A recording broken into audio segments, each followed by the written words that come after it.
बिस्मिल्लाहिर्रहमानिर्रहीम। अस्सलाम वालेकुम नाज़रीन, आप देख रहे हैं सच सवेरा और मैं हूं हुमा अरसलान। उम्मीद करते हैं आप सब खैरियत से होंगे, मज़े में होंगे और इस खुशगवार सुबह को एंजॉय कर रहे होंगे। आपकी सुबह को मज़ीद खुशगवार, मज़ेदार और अच्छा बनाने के लिए हम आपके साथ मौजूद हैं। और अच्छा बनाने की जहां बात है तो आज का टॉपिक भी एक इंसान की शख्सियत को अच्छा बनाने के हवाले से और कितना ज़रूरी है कि हम मौजूदा दौर के मौजूदा जो तकाज़े हैं उनको, डिमांड्स को पूरा करना, उन रिक्वायरमेंट्स को पूरा करना सीखें और जाने कि अपनी शख्सियत का ख्याल कैसे रख सकते हैं। आज का पहला टॉपिक जिसमें हम शख्सियत के हवाले से बात करेंगे, इंसानी सेहत के हवाले से बात होगी कि कितना ज़रूरी है कि हम अपनी सेहत का ख्याल रखें, हम अपनी शख्सियत का ख्याल रखें और इस पर जो है वो ज़्यादा से ज़्यादा तवज्जो दें। किस तरह से दे सकते हैं इस पर हम गुफ्तगू करेंगे। और सिर्फ शख्सियत का ख्याल रखना या सेहत का ख्याल रखना ये नहीं है कि हम अपेरेंटली कैसे हैं, हम फिज़िकली कैसे हैं, हमारी मेंटल ग्रोथ भी होनी बहुत ज़रूरी है। हमारा जो इनटेक है वो भी अच्छा होना चाहिए। हम क्या खा रहे हैं, किस तरह से खा रहे हैं, हमारे खाने की टाइमिंग्स क्या हैं, उनको भी हमने जो है वो मद्देनज़र रखते हुए शख्सियत का ख्याल रखना है। और इसके साथ साथ कितना ज़रूरी है कि सिर्फ खाने पीने पर तवज्जो ना हो बल्कि अपनी फ़िज़िकल अपीयरेंस पर भी हम जो है वो तवज्जो दें। हम क्या पहन रहे हैं, कैसा पहन रहे हैं, कैसा पहनना चाहिए और कैसा हमारे लिए सूटेबल है, इसको भी जांचना बहुत ज़रूरी है। कैसे कर सकते हैं इस पर इन डिटेल गुफ्तगू करने जा रहे हैं। जबकि इसके साथ साथ जो हमारा आज का दूसरा टॉपिक है वो भी कहीं ना कहीं इसको रिलेट करता है। तेज़ दौर के तेज़ तकाज़े, मौजूदा दौर के तकाज़े क्या हैं, उन रिक्वायरमेंट्स को कैसे पूरा किया जा सकता है और कितना ज़रूरी है कि इन रिक्वायरमेंट्स को, इन डिमांड्स को ना सिर्फ हम समझें बल्कि पूरा करने की भी कोशिश करें। आप भी इन दोनों टॉपिक से रिलेवेंट हमारे साथ कुछ शेयर करना चाहें, कुछ पूछना चाहें या कोई सजेशन आपके माइंड में हो तो लाइव कॉल्स के ज़रिए आप पार्टिसिपेट कर सकते हो। ओवरसीज़ पाकिस्तानी जो ये प्रोग्राम देख रहे हैं, अगर उनके माइंड में कोई सजेशन हो तो नंबर्स आपकी स्क्रीन पर मौजूद हैं। लाइव कॉल करें, पार्टिसिपेट करें और अपना पॉइंट ऑफ व्यू हमारे साथ शेयर करें। हमारे साथ कुछ मेहमान भी मौजूद होंगे हमेशा की तरह, जिनसे गुफ्तगू करेंगे, उनका तारुफ कराएंगे। लेकिन जी उससे पहले मौसम की सूरत हाल शामिल करेंगे और देखेंगे कि आज का वेदर हमें क्या इंडिकेट कर रहा है।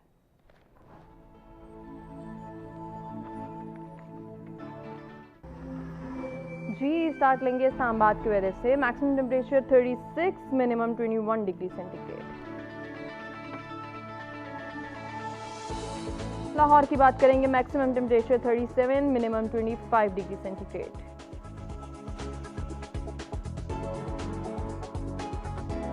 रुख करेंगे कराची का, maximum temperature 36, minimum 27 degree centigrade.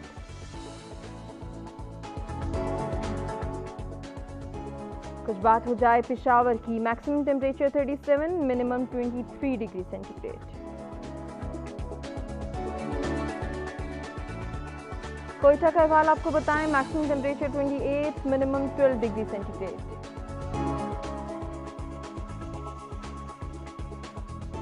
जी Gilgit Baltistan, maximum temperature 25, minimum 12 degree centigrade.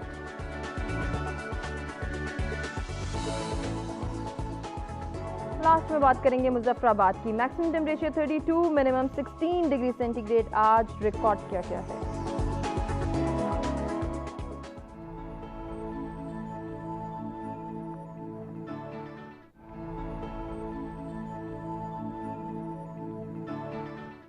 जी मौसम की सूरत हाल आपने जानी। आज के दोनों टॉपिक्स के हवाले से भी हम आपको बता चुके हैं। जदीद दौर के जदीद तकाज़े और हमारा तर्ज ज़िंदगी, इसको किस तरह से हम अंक बना सकते हैं, इस पर भी बात करेंगे। लेकिन उस पर बात करने से पहले सेहत का ख्याल रखना कितना ज़रूरी है, शख्सियत पर तवज्जो देना कितना ज़रूरी है, इस पर बात करेंगे। और बात करने के लिए जो मेहमान हमारे साथ स्टूडियोज़ में मौजूद हैं उनमें सबसे पहले मैं ज्वाइन करी हैं ब्यूटी एक्सपर्ट है, हमारे मुख्तलिफ प्रोग्राम्स में आती रहती है, नाइला हक। अस्सलाम वालेकुम। वालेकुम अस्सलाम। क्या हाल है नाइला? मैं बिल्कुल ठीक, आप सुनाएं कैसी हैं? मैं भी बिल्कुल खैरियत से हूँ। नाइला के साथ आज के जो दूसरे मेहमान हैं, फर्स्ट टाइम सच सवेरा का हिस्सा बन रहे हैं, ड्रेस डिजाइनर हैं, एहसन शफीक। वेलकम करते हैं। अस्सलाम वालेकुम। वालेकुम सलाम। कैसे हैं आप? खैरियत से हैं? बिल्कुल ठीक। एहसन के साथ आज की जो तीसरी मेहमान हैं, न्यूट्रिशनिस्ट हैं, उनको भी वेलकम करते हैं। सुनैना सैयद हमारे साथ मौजूद हैं। अस्सलाम वालेकुम सलाम। कैसी हैं आप? खैरियत से? आप सबको वेलकम करेंगे, गुफ्तगू का आगाज करेंगे। सबसे पहले नाइला से जानेंगे, नाइला कितना ज़रूरी है एक इंसान के लिए कि वो अपनी शख्सियत पर तवज्जो दे? मेरे ख्याल में ये तो सबसे पहली चीज़ है जो इंसान पे, किसी भी इंसान पे नज़र पड़ती है तो उसकी शख्सियत का ही जायज़ा लिया जाता है। और जब तक आपकी पर्सनालिटी प्रेजेंटेबल नहीं होगी आप खुद कॉन्फिडेंट फील नहीं कर सकते। आप अगर किसी से मिलने गए हैं और आपको लग रहा है कि आपकी पर्सनालिटी में कोई चीज़ कम है, लाइक आपका ड्रेस आपकी शख्सियत के मुताबिक नहीं है, या आपने ऑड कलर पहने हुए हैं, या आपने डे में ऐसे कलर पहने हैं जो नाइट में सूट करते हैं, या नाइट में ऐसे कलर पहने जो डे के कलर हैं, तो आपको खुद अंदर से एक ना फीलिंग्स आ रही होती हैं कि मैं अच्छा नहीं लग रहा, या मैं अच्छी नहीं लग रही, या मैं अपने मुखातिब को या जिससे मैं मिलने गई हूँ मैं उसको इम्प्रेस नहीं कर पाई, तो उससे आपका कॉन्फिडेंस काफ़ी कम हो जाता है और आपका जो टारगेट होता है आप उसको अचीव नहीं कर सकते। तो इसके लिए बहुत ज़रूरी है कि हम ये तमाम तर चीज़ें समझें, जिसके हवाले से नाइला ने बताया कि हमारे लिए क्या सूटेबल है, हमें क्या पहनना चाहिए, किस तरह से पहनना चाहिए, और हमारी अपीयरेंस कितनी मैटर करती है, ये हमें बताएंगे एहसन। एक इंसान की शख्सियत पर तवज्जो देना तो ज़रूरी है, उसके लिए तवज्जो देने के लिए कितनी जो है वो उसको एफर्ट करनी है, कितने इकदाम करने हैं? देखें, मेरा ये ख्याल है कि इंसान के बोलने से पहले उसका जो ड्रेस है वो पहले देखा जाता है, तो इसलिए किसी भी पर्सनैलिटी के लिए बहुत ज़रूरी है उसकी ड्रेसिंग। तो उसका गेटअप अच्छा होना चाहिए, वो कहीं भी जा रहा है तो सबसे पहले वो इसी चीज़ से पहचाना जाएगा कि किस फैमिली से, अगर उसकी ड्रेसिंग अच्छी है तो वो उसकी फैमिली भी अच्छी रिप्रेजेंट होगी। और कभी इंटरव्यू के लिए जा रहा है, कह सकते हैं कि सिर्फ ड्रेसिंग जो है वो भी एक इंसान के बोलने से पहले बोल देती है कि वो इंसान कैसा है, उसकी चॉइस कैसी है, उसकी पसंद क्या है, उसकी नापसंदीदा चीज़ें कौन कौन सी है।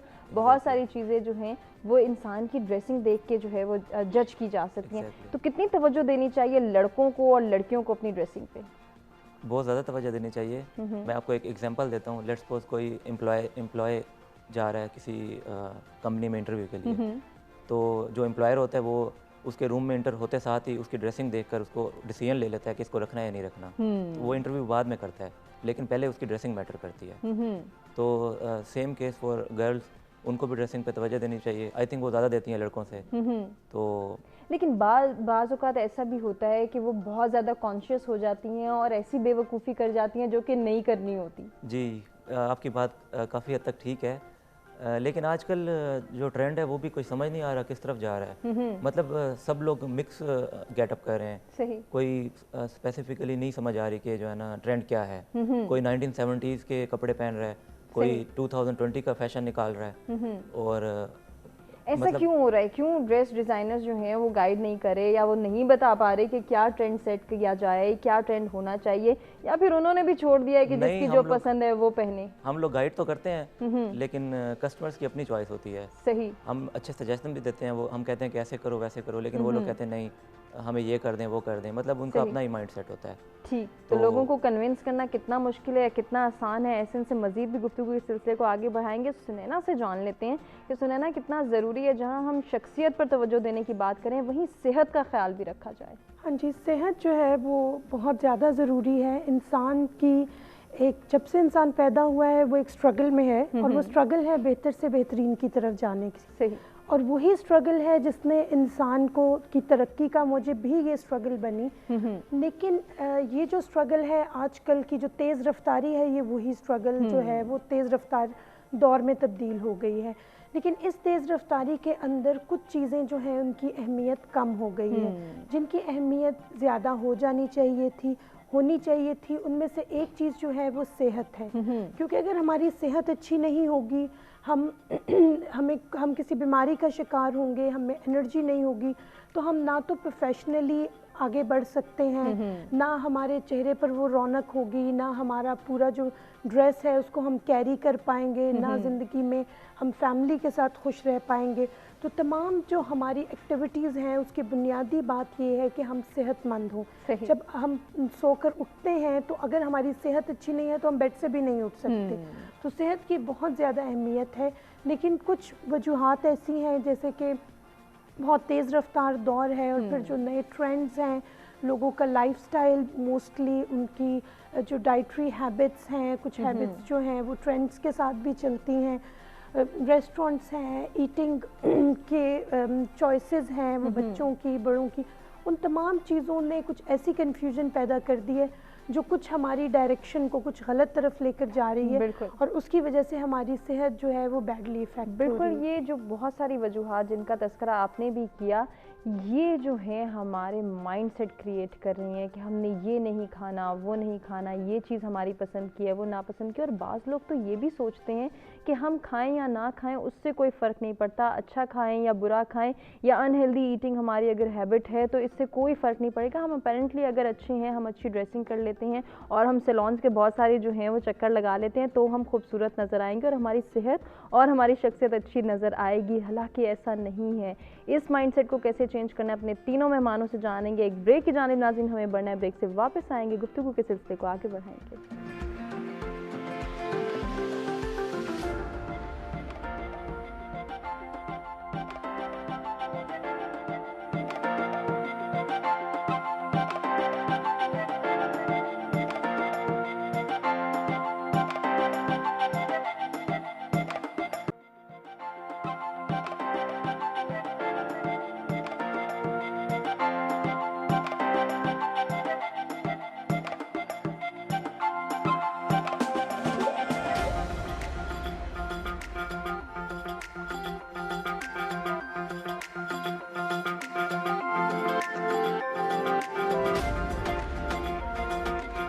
जी वेलकम बैक। सत सवेरा में एक मरतबा फिर से आपको कहेंगे खुशामदीद। कितना ज़रूरी है कि एक इंसान अपनी शख्सियत पर तवज्जो दे और अपनी सेहत का ख्याल रखे, और जब हम दोनों चीज़ों का साथ साथ ख्याल रखते हैं तो तभी हमारी पर्सनालिटी डेवलपमेंट होती है, तभी हमारी शख्सियत साजी होती है और हमारी शख्सियत में निखार पैदा होता है। तो सेहत का ख्याल कितना ज़रूरी है इस पर हम बात करते ब्रेक पे जाने से कबल उसी को कंटिन्यू करेंगे। नाइला, आप बाज़ औक़ात आप भी ये एक्सपीरियंस करती होंगी कि कुछ ख़वातीन आपके पास भी आती होंगी और वो ये डिमांड करती होंगी फ़लाँ फेशियल दे दें, ये वाला ट्रेंड आया हुआ है, मुझे ये करवाना है, ऐसा हेयर कलर कर दें ताकि मेरी स्किन ग्लो करे, मेरी अपीयरेंस अच्छी हो। लेकिन सिर्फ अपीयरेंस इससे अच्छी नहीं होती। जब तक कि आपकी सेहत अच्छी नहीं है तब तक आपके ना स्किन ग्लो करेगी, ना बाल अच्छे होंगे, ना जितनी भी ट्रीटमेंट कर ली जाए उसके कोई खातिर ख्वाह रिजल्ट्स आएंगे। बिल्कुल ऐसा ही है। जब तक आपका अंदर से आपकी सेहत अच्छी नहीं होगी, आपकी नींद पूरी नहीं होगी, आप मेंटली रिलैक्स नहीं होंगे, आपने एक्सरसाइज के आप आदी नहीं होंगे, आप लाख फेशियल करा लें, आप वो एक वक्ती तौर पे तो आपको डेफिनेटली ग्लो भी मिलता है, आप अच्छा भी फील करते हैं, लेकिन वो इतना लॉन्ग लास्टिंग नहीं होता ना। 2-3 दिन में फिर आप अपने असल पे आ जाते हैं। और आजकल मैं देख रही हूँ कि हमारे जो मेरे पास जो बच्चियाँ आ रही हैं वो जंक फूड की इतनी आदी हैं, वो सारी सारी रात नहीं सोती, उनकी नींद पूरी नहीं होती। वो ये जो नई जनरेशन है ना, इसने कुछ अजीब सी टेंशनें पाली हुई हैं। अगर आप उनसे बात करें तो सच्ची कभी हंसी भी आती है कि यार ये क्या बातें हो रही हैं। और वो सब चीज़ें इतनी उन्होंने अपने सरों पे सवार की हुई हैं कि छोटी छोटी बच्चियाँ, उनके मुंह पे इतना एक्नी है, फिर बाल बहुत ज़्यादा गिर रहे हैं, स्किन डबल टोन हुई हुई है। अच्छा, फिर वो आके कहती हैं बस आप ये वाला फेशियल कर दें और मैं तो बस 10-15 मिनट में गोरी गोरी हो जाऊँ। अब ये जो इंस्टेंट रिजल्ट्स हैं ये हमें नुकसान की तरफ लेके जा रहे हैं। उसमें ये होता है कि फिर अब एक छोटी बच्ची है ना, जैसे कोई 15 साल 16-18 साल की, तो उसको मैं वो फेशियल नहीं दे सकती जो मैंने एक 45 ईयर की लेडी को देना है ना। लेकिन उनका होता है नहीं आंटी आप मुझे वो वाला फेशियल करें ताकि मुझे जल्दी रिजल्ट मिले। उस रिजल्ट के चक्कर में क्या होता है कि जो कुछ लोग ऐसे हैं जो इतने प्रोफेशनली वो कर भी देते हैं, क्योंकि डेफिनेटली एक महंगा फेशियल होता है, आपकी तो इनकम हो रही होती है, लेकिन उसमें आप अगली बच्ची की स्किन को डैमेज कर देते हैं। सही। तो मेरे ख्याल में आपके लिए अच्छा बैलेंस डाइट, अच्छा खाना नहीं मैं कहूँगी, उसमें तो फिर लोग समझते हैं कि पिज़्ज़ा बर्गर ये अच्छा खाना, ये अच्छा खाना नहीं है। बैलेंस डाइट, नींद पूरी करना, रिलैक्स रहना, और सबसे बड़ी चीज़ जो मैं हर प्रोग्राम में कहती हूँ, एक्सरसाइज बहुत ज़रूरी है। आप कोई जिम नहीं जा सकते, आप मत जाएं। आप योगा नहीं कर सकते, आप योगा मत करें। आप 30 मिनट वॉक तो कर सकते हैं, अपने घर की छत पे तो कर सकते हैं। तो ये भी बहुत इम्पॉर्टेंट होता है, उससे भी हमारी स्किन पे बहुत ग्लो आ जाती है और एक अच्छा इफेक्ट हमें मिलता है। सही। आपके बाल अच्छे हो जाते हैं, लाइक आपके बालों में शाइन आ जाती है। हेयर ग्रोथ का प्रॉब्लम भी इससे हल हो रहा है। जैसे आप अच्छी डाइट लेते हैं, आप नट्स लेते हैं, बादाम, कोई ऐसी चीज़ें लेते हैं, तो आपके हेयर ग्रोथ का इशू भी ख़त्म हो जाता है और आपको बहुत ज़्यादा डाई में नहीं जाना पड़ता। और एक बात मैं आपके चैनल के तवसत कहना चाहूँगी, बहुत छोटी उम्र में डाइज नहीं लेने चाहिए। अभी आप देखें कि 8-9 की बच्चियां जो हैं वो डिमांड करी होती हैं हमने अपने काले बाल चेंज करने हैं, अब हमें फलां रंग के बाल चाहिए। बिल्कुल ये नुकसानदेह, बहुत नुकसानदेह। मेरे पास अभी कुछ दिन पहले एक बच्ची आई और उसके इतना खूबसूरत जेट ब्लैक कलर, और उसने मुझे आके कहा आंटी मुझे आप जैसा कराना है। मैंने कहा बेटा मेरे तो बाल ग्रे हैं तो मैं डाई करती हूँ, आप तो ख़राब हो जाएंगे आपके बाल। नहीं, आपने करना है तो कर दें, वरना मैं कहीं और से करा दूँगी। और मुझे उसकी मदर ने कहा आपको क्या प्रॉब्लम है, आप क्यों नहीं कर देती, आप कर दें। मैंने कर दिया, लेकिन मुझे पता था 2 दिन बाद उसने मुझे क्या कंप्लेंट करनी है। फिर मैंने उसको वो प्रिकॉशंस भी बताए कि आप बेटा ऐसे कर लेना, ये कर लेना। वो कहती हैं और तो कोई नहीं बताता। लेकिन ये चीज़ें बहुत ज़रूरी हैं। अगर आप कोई ऐसी चीज़, कोई ऐसा फैशन अपनाते हो तो उसके बाद उसके प्रिकॉशंस भी देखने चाहिए। और अच्छा डाई लेना ही फैशन नहीं है। आपका सिर्फ हेयर कट बहुत अच्छा हो, अच्छे से मेंटेन किए हुए हों आपके बाल, आपकी स्किन पे एक अच्छा नॉर्मल फेशियल किया हुआ, आपकी स्किन ग्लो कर रही हो, आपका खाया पिया नज़र आ रहा हो। बिल्कुल, ये बहुत ज़रूरी है और यही चीज़ें साथ साथ चलती हैं तो एक इंसान की शख्सियत में निखार पैदा होता है। कुछ एहसन से बात करते हैं। एहसन, अपनी स्पेशलिटी बताएं, आप किस तरह के कपड़े डिज़ाइन करते हैं? कैजुअल वेयरिंग ज़्यादा डिज़ाइन करते हैं या फिर फॉर्मल वेयरिंग? हाँ, हम लोग कैजुअल भी करते हैं और फॉर्मल भी करते हैं। सही। और जेंट्स के भी करते हैं, formal casual both, and ladies के भी। तो ईस्टर्न वेयर ज़्यादा करते हैं, पार्टी वेयर करते हैं, या फिर जो है वेस्टर्न वेयर्स को ज़्यादा? वेस्टर्न वेयर भी करते हैं और पार्टी वेयर भी करते हैं। ठीक। तो आजकल कैसा ट्रेंड चल रहा है पार्टी वेयर्स में? पार्टी वेयर में आजकल ज़्यादातर साड़ी, ब्लाउज़ और मैक्सीज वगैरह चल रही हैं। सही। और बाकी फॉर्मल भी काफ़ी चल रहे हैं। इसके अलावा जेंट्स में अगर हम देखें तो उसमें सूट्स, शलवार कमीज़ पे वैसे ज़्यादा लोग फोकस कर रहे हैं आजकल, और पैंट कोट पे भी कर रहे हैं। सही। और उसके अलावा शर्ट्स, फॉर्मल, कैजुअल, सब कुछ चल रहा है अच्छा, पाकिस्तान जेंट्स में। के कपड़ों के हवाले से ये कॉन्सेप्ट है कि इनके तो इतने ज़्यादा कलर्स नहीं होते, इनको क्या करना है, 2-4 कलर्स ही होते हैं, इन्होंने क्या करना है डिज़ाइनर के पास जाके, या फिर ये इतना तरद्दुद करके कौन सा चेंज हो जाएंगे। क्या ऐसी बात एग्जिस्ट करती है या वाकई जेंट्स के भी बहुत सारे कलर्स आ गए हैं, उनकी वेयरिंग में भी बहुत ज़्यादा जो है एडवांसमेंट आ गई है? अगर हम फॉर्मल की बात करें तो फॉर्मल में जेंट्स के 3-4 कलर्स ही हैं। तो जो भी हमारे पास कस्टमर्स होते हैं उनको हम रिकमेंड करते हैं light blue, white, light grey, क्योंकि फॉर्मल में यही चलते हैं। और अगर किसी ने टाई वेयर करनी है तो टाई के साथ भी ये ज़्यादा जाते हैं। ऑफ कोर्स डार्क कलर पे टाई भी इतना वो नहीं सूट करती। सही। और इसी तरह अगर हम लेडीज़ की बात करें उसमें भी जो है ना, उसमें तो खैर हर कलर चल जाता है, लाइट भी चल जाता है। के हवाले से ये भी बात करते हैं, जैसे कि अभी आपने कहा कि फॉर्मल वेयर में हम देखते हैं कि 2 से 3 कलर होते हैं, लेकिन बाज़ औक़ात हम देखते हैं कि कुछ हजरात ऐसे होते हैं जिन्होंने बड़ी चमकती भड़कती हुई टाई लगाई होती है, तो उनको कॉम्बिनेशन के हवाले से गाइड करना कितना ज़रूरी है? उनको गाइड करना काफ़ी ज़रूरी है, क्योंकि अक्सर लोग मैंने देखा है वो कलर कॉम्बिनेशन पे सही नहीं जा रहे होते। क्योंकि हमने ये देखना होता है कि अगर आपने लाइट पैंट पहनी हुई है तो आपको उसके साथ डार्क शर्ट पहननी चाहिए, अगर डार्क शर्ट पहनी हो तो लाइट पैंट पहननी चाहिए, और इसके अकॉर्डिंग आपको टाई भी वैसे यूज़ करनी चाहिए। सही। और कई लोगों ने हमने देखा है कि चेक वाली शर्ट्स पहनी होती हैं, उसके साथ टाई लगाई होती है, जो कि बिल्कुल भी ठीक नहीं लगती। मतलब एक अच्छा एक फॉर्मल ड्रेस नहीं है ये। बिल्कुल। और बाज़ औक़ात तो ऐसा भी देखने में आया, जैसे आप कह रहे हैं कि चेक वाली शर्ट है तो टाई भी जो है वो प्लेन नहीं है, उसमें भी लाइनिंग है, कोई पैटर्न है, तो वो बहुत ज़्यादा मिसमैच लगता है। वो एक फंकी लुक दे देता है, एक फॉर्मल लुक नहीं देता। सही। और इसके साथ साथ शलवार कमीज़ के साथ जो है वो किस तरह के ट्रेंड्स चल रहे हैं? क्या कॉटन ज़्यादा इन है या कौन से जो हैं वो? हमने ये भी देखा है कि कुछ लोग ट्रॉपिकल ड्रेसिंग ज़्यादा पसंद करते हैं कि हमारे 4 सीज़न चलते रहें, हमें बार बार चेंज करना ना पड़े। आजकल क्या ट्रेंड में है? उसके साथ भी कोट वगैरह पहन रहे हैं या वेस्ट कोट ज़्यादा इन है? शलवार कमीज़ में मैडम आजकल ये चल रहा है कि शलवार कमीज़ में जेंट्स की भी काफ़ी डिमांड्स आ गई हैं कि हमें पाइपिंग कर दो, हमें पट्टी लगा दो, और इसके अलावा हमें भी डिज़ाइनिंग वाली शलवार कमीज़ बना के दो। तो बाकी जैसे आप कह रही हैं कि 4 सीज़न होता है कपड़ा, लोग डिमांड करते हैं कि उनको ऐसा फैब्रिक चाहिए जो 4 सीज़न चले। आपकी बात बिल्कुल ठीक है, ऐसा बिल्कुल है कि लोग कह रहे हैं कि ये 4 सीज़न होना चाहिए। और इसके अलावा बाकी जो है ना शलवार कमीज़ में भी कलर भी लोग ये भी कह रहे हैं कि हम जो है ना कलर कम्बिनेशन पे भी जाएं। सही। मतलब वाइट शलवार के साथ कुर्ता बनाएं या ब्लैक शलवार के साथ कुर्ता बनाएं। तो बाकी जेंट्स में भी अपना अपना बहुत बड़ा डिपार्टमेंट है। अच्छा, कुर्ते की बात आपने की है तो हम देख रहे हैं कि जैसे अब लॉकडाउन पीरियड ख़त्म हुआ, शादियों का सीज़न स्टार्ट हो गया है, तो कुर्तों में भी बड़े प्यारे प्यारे कलर्स आते हैं, बड़े फंकी शेड्स आते हैं, वाइब्रेंट कलर्स को पसंद किया जाता है। वाइट शलवार हो और फंकी शेड का कुर्ता हो, तो आजकल कौन से कलर ज़्यादा इन आ रहे हैं इसमें? आजकल ज़्यादा लोग ब्लू, लाइट ब्लू या डार्क ब्लू ज़्यादा लाइक कर रहे हैं। सही। जो मतलब जो फॉर्मल वेयर करते हैं, जिनको मतलब ड्रेसिंग सेंस है, ठीक, वो चाहते हैं हमें लाइट ब्लू या डार्क ब्लू कलर हो। लेकिन शादियों पर और जो है वो मेहंदियों पर बिलखुसूस हम ये देखते हैं कि सब जो है वो एक ही रंग में रंगे हुए हैं, या चाहते हैं कि थोड़ा सा हम जो है वो फॉर्मल ड्रेसिंग से हट के कुछ करें, थीम बना लेते हैं ना। बिल्कुल एग्जैक्टली बना लेते हैं, उसके हिसाब से भी सारे चल रहे हैं। लड़कों ने भी दुपट्टे लिए हुए हैं, एग्जैक्टली ऐसा ही है। तो क्या ऐसे थीम बेस्ड काम भी करते हैं? जी, येलो कुर्ते ज़्यादा लाइक करते हैं लोग मेहंदी वाले दिन। सही। फिर शादी वाले दिन रेड कुर्ते की ज़्यादा डिमांड होती है। तो कुछ लोग तो ऐसे डिमांड करते हैं कि ऐसा रेड कलर हो जो मतलब जो हमें मिलता भी नहीं है मार्केट से। तो कुछ लोग ऐसी भी डिमांड करते होंगे जो कि उनकी पर्सनालिटी से बिल्कुल मिसमैच होती होगी। उनको कैसे कन्विंस करते हैं? उनको हम ये कन्विंस करते हैं कि यार आप अपना कलर देखें या आप अपनी एज देखें, तो उसके अकॉर्डिंग हम उनको गाइड करते हैं, या उस पर फिटिंग की भी हम बात करते हैं। सही। कि मतलब अगर एक बहुत हेल्दी बंदा है तो उसको हम रिकमेंड करते हैं कि यार बहुत ज़्यादा टाइट ना वेयर करें। सही। और अगर स्लिम बंदा है तो उसको हम कहते हैं कि अच्छी फिटिंग होनी चाहिए, मतलब स्लिम फिट कुर्ता होना चाहिए या स्लिम फिट शर्ट होनी चाहिए।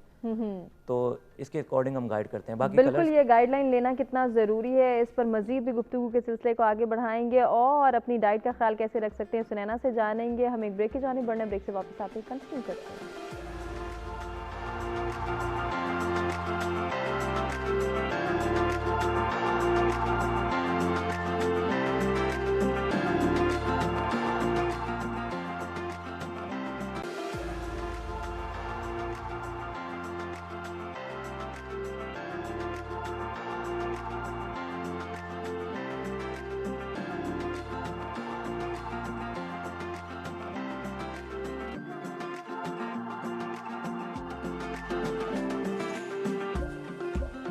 जी वेलकम बैक। एक मरतबा फिर से सच सवेरा में आपको कहेंगे खुशामदीद। कितना ज़रूरी है कि हम अपनी शख्सियत पर तवज्जो दें, और शख्सियत साजी की जब बात होती है तो सेहत का ख्याल किस तरह से रखा जा सकता है। बच्चे हों, बड़े हों, नौजवान हों, लड़के हों, लड़कियां हों, कितना ज़रूरी है कि हम अपनी सेहत का ख्याल रखें। जब सेहत की बात आती है तो बात आती है अच्छी ग़िज़ा के इस्तेमाल की। अपने डाइट प्लान्स को किस तरह से बनाया जा सकता है, अपने डाइट प्लान्स को मैनेज कैसे किया जा सकता है, कौन से एसेंशियल्स अपनी डाइट में शामिल करने हैं, किनको इग्नोर करना है, और अगर इग्नोर करना है तो किस तरीके से करना है, खाने की टाइमिंग क्या होनी चाहिए। और अगर वो लोग जो आदी हैं इस बात के कि उनका अगर कोई मील स्किप हो जाता है तो वो उसको कंसीडर नहीं करते या फिर इसके हवाले से फ़िक्रमंद नहीं होते, तो उनके लिए कितना ज़रूरी है कि वो भी कॉन्शियस हो जाएं। सुनैना से जानते हैं। सुनैना, ये नॉर्मल रूटीन लॉकडाउन पीरियड में हमें देखने को मिली कि हम रात को देखते थे कि बच्चे पूरी रात जाग रहे हैं, बच्चे भी, नौजवान भी, इवन बड़े भी पूरी रात जाग रहे हैं और लेट नाइट मील्स चल रहे हैं, मंचिंग हो रही है, उसके बाद सुबह नहीं उठना और सुबह भूख नहीं लगनी, 3 बजे उठ रहे हैं, 12 बजे उठ रहे हैं, 4 बजे तक भी खाना नहीं खाना। ये किस तरह से जो है वो हमारी सेहत पर असरअंदाज हुआ, और अब जब दोबारा से बैक टू रूटीन है तो फिर इसको मैनेज कैसे करेंगे? आपने जो बात कही उसमें जो बिल्कुल सही है, और इसमें एक चीज़ ये है कि सबसे अहम चीज़ ये है कि हमारी लाइफ में डिसिप्लिन हो। जिस तरह से आपने कहा कि बड़े भी यही कर रहे हैं, मगर बड़ों को नहीं करना चाहिए, क्योंकि हम बच्चों के लिए एक एग्जाम्पल सेट करेंगे, घर की एक रूटीन सेट होगी, और हम बच्चों को बाउंड करेंगे कि वो उस रूटीन को, घर के कुछ रूल्स और रेगुलेशंस होंगे। पहले तो हमने अपने आप को डिसिप्लिन में करना है, उसके बाद हमने बच्चों को करना है। जहाँ तक डाइट प्लानिंग की बात है तो डाइट प्लानिंग में 2 चीज़ें आ जाती हैं। एक चीज़ ये आती है कि हमारी खुराक में क्या क्या चीज़ मौजूद हो, और दूसरी चीज़ ये आती है कि हमारा मील टाइमिंग क्या हो। सबसे पहले तो ये है कि जो हम बचपन से ये बात सुनते आए कि early to bed early to rise, सबसे पहले तो ये है कि आपकी नींद पूरी हो। जब हमारी नींद पूरी होगी तो पहली बात कि हम लोग लेट नाइट मील्स नहीं खा रहे होंगे, और उससे ये होगा कि हमारी नींद की, अब सबसे एक अहम चीज़ मैं ये बताऊं कि हमारी अगर नींद पूरी नहीं होती तो बच्चों में ब्रेन डेवलपमेंट इफ़ेक्ट करती है, वो हमारे मूड्स को इफ़ेक्ट करती है, वो हमें फटीग, टेंशन की तरफ लेकर जाती है, और हमें भूख भी नहीं लगती। ये आम जो है वो मसला है जो हर किसी को दरपेश है। सुनैना, कंटिन्यू करते हैं इसी को। हमारे साथ एक कॉलर मौजूद है, नुमान इस्लामाबाद से, देखते हैं क्या शेयर करना चाहेंगे। अस्सलाम वालेकुम नुमान। जी वालेकुम सलाम, आप खैरियत से हैं? ठीक ठाक हैं? अल्हम्दुलिल्लाह। फरमाइएगा, क्या कहना चाहेंगे? आपने तो एक बड़ा अच्छा एक टॉपिक पर्सनालिटी डेवलपमेंट का आज अपने प्रोग्राम के लिए सिलेक्ट किया है, बहुत शुक्रिया। मैं ये कहना चाहता हूँ जी कि पर्सनालिटी जो है वो बेसिकली 3 चीजों का कॉम्बिनेशन है। नंबर 1 आपकी अपीयरेंस, सेकेंडली आपकी थिंकिंग, और थर्डली आपका वे ऑफ कम्युनिकेशन। बिल्कुल ऐसे ही है। अगर आप लेट्स सपोज कि अगर आप अपीयरेंस की बात करते हैं तो वो इंग्लिश में कहते हैं कि people treat you as they see you. आप लोग उस तरीके से ट्रीट करते हैं जैसे आपकी अपीयरेंस होती है। तो आपकी जो अपीयरेंस है वो बेसिकली जो आपका सेकंड फैक्टर है आपकी थिंकिंग, उसको भी बहुत ज्यादा इफेक्ट करती है, उसकी क्वालिटी को इफेक्ट करती है। सही। और आपकी जो थिंकिंग की क्वालिटी है वो अल्टीमेटली, अगर आपकी अपीयरेंस अच्छी है, आपकी ड्रेसिंग अच्छी है, तो वो आपके अपने ऊपर इफेक्ट करती है, आपके कॉन्फिडेंस लेवल को बढ़ाती है। डेफिनेटली ऐसे ही। तो हाँ जी, तो तीसरा फैक्टर जो आपका वे ऑफ कम्युनिकेशन है, वो भी आपकी पर्सनैलिटी को प्रेजेंटेबल बनाने के लिए एक बहुत इंपॉर्टेंट फैक्टर है। मगर इशू ये है कि ये तीनों चीजें खुद ब खुद नहीं पैदा होती, इनको एफर्ट के जरिए, फोकस के जरिए, प्लान्ड करना पड़ता है, एफर्ट के जरिए इनको जो है ना वो डेवलप करना पड़ता है। तो मैं ये कहना चाहता हूं कि देखें, इंसान की जो डेवलपमेंट है वो एक चीज के ऊपर डिपेंड करती है, वो है उसकी पर्सनल डेवलपमेंट। वो अपनी पर्सनल डेवलपमेंट के ऊपर फोकस करे तो उसकी पर्सनैलिटी का हर फैक्टर जो है ना वो इम्प्रूव होता है। यकीनन बहुत अच्छी बात आपने की, बहुत पॉजिटिव सजेशन आपने दी। बहुत शुक्रिया नुमान साहब, आपने पार्टिसिपेट किया और अपना पॉइंट ऑफ व्यू हमारे साथ शेयर किया। सुनैना, आप अपनी बात को भी मुकम्मल कीजिए। जी, तो मैं ये बता रही थी कि सबसे पहले तो हमारी स्लीप हो, उसके बाद जब हम सुबह उठते हैं और हमारे दिन के 3 मील्स हैं और आप 2 से 3 स्नैक्स अपनी भूख के मुताबिक ले सकते हैं। 3 मील्स में जो सबसे इम्पॉर्टेंट मील है वो ब्रेकफास्ट है, और उसकी इम्पॉर्टेंस इसलिए ज़्यादा है कि हम सारी रात की जब हम एक प्रॉपर नींद लेते हैं तो उसके बाद ब्रेकफास्ट हम तभी करेंगे जब हम सुबह जल्दी उठेंगे। बिल्कुल ऐसे ही। और जब हम जल्दी उठेंगे तो हमारे पास इतना टाइम होगा कि हम अपने नाश्ते को टाइम दें, और फिर हमारे पास इतना टाइम भी होगा कि हमारा दिल चाहेगा जब हमारी नींद पूरी होगी कि हम कोई एक्सरसाइज करें या कोई वॉक करें या कोई एक्टिविटी करें। बिल्कुल ऐसे ही है। सुनैना, मैं आपको यहाँ पे रोकना चाहूँगी क्योंकि हमारी इस वक्त सोसाइटी में मेजॉरिटी केसेस को अगर उठा के देख लें तो हम प्रेफरेंस यही दे रहे हैं कि सबसे पहले हम ब्रेकफास्ट अगर स्किप करते हैं तो नो मैटर्स बट हम तो कर रहे हैं, हम तो आदी हैं इस चीज़ के। हाँ जी, ये आप बिल्कुल ठीक कह रही हैं। ये ट्रेंड्स जो हैं ये हमारी इन्हीं की वजह से हमारी हेल्थ जो है वो इतनी इफेक्ट हो रही है। और अगर आप देखें तो वो ब्लड प्रेशर और वो शुगर और वो हार्ट डिजीजेस जो कि 70 या 80 में जाकर भी लोगों को नहीं होते थे, वो क्यों यंगस्टर्स में हो रहे हैं, और ओबेसिटी इतनी ज़्यादा हो रही है, मोटापा इतना ज़्यादा हो रहा है।